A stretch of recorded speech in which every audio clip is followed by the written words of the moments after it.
पिंडलियों में दर्द या काफ पेन आखिर कैसे होता है और इसे कैसे ठीक किया जाए दोस्तों।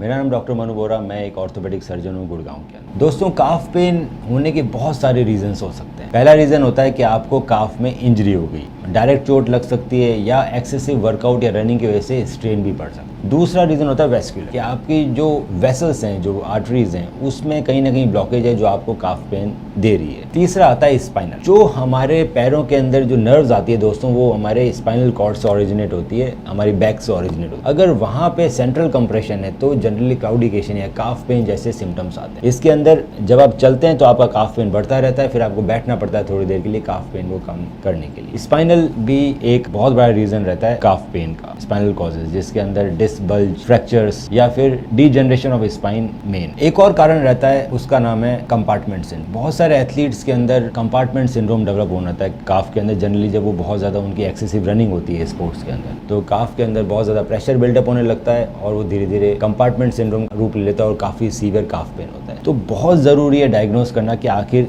किस प्रॉब्लम की वजह से आपको काफ। अगर आपको काफ पेन इंजरी के कारण हो रहा है तो आप पहले दिन आप प्राइस थेरेपी से चालू कर सकते हैं, PRICE।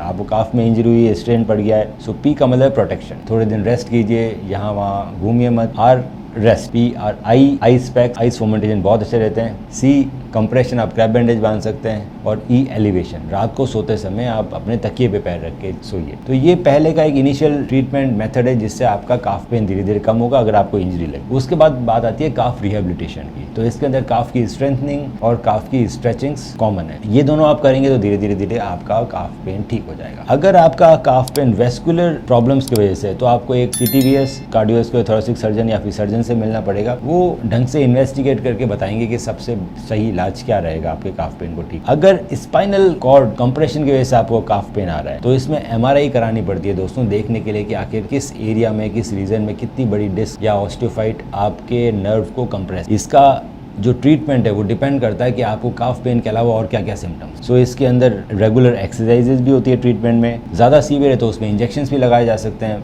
कमर के अंदर, ये नहीं तो फिर लास्ट में कमर का ऑपरेशन होता है जिसमें जो कंप्रेशन है वो हटा दिया जाता है और आपका धीरे धीरे काफ पेन ठीक होने लगता है। अगर आपका काफ पेन कंपार्टमेंट सिंड्रोम की वजह से है तो इनिशियली रिहेबिलिटेशन इसमें बहुत हेल्प करती है। रेगुलर स्ट्रेचिंग और एक्सरसाइजेज से धीरे धीरे कंपार्टमेंट सिंड्रोम होने के चांसेस कम होते रहते हैं, उसकी फ्रीक्वेंसी कम होती रहती है। पर कुछ एथलीट्स में उसके बाद भी काफ़ी ज़्यादा काफ पेन रहता है तो उसमें छोटी सर्जरी की जाती है कंपार्टमेंट सिंड्रोम में कंपार्टमेंट को रिलीज करने के लिए, और उस छोटी सर्जरी के बाद आपका काफ पेन ठीक हुआ। तो अगर आपको लगता है कि आपको इस तरह कोई भी सिम्टम्स है तो आप नीचे हमें कमेंट कर सकते हैं।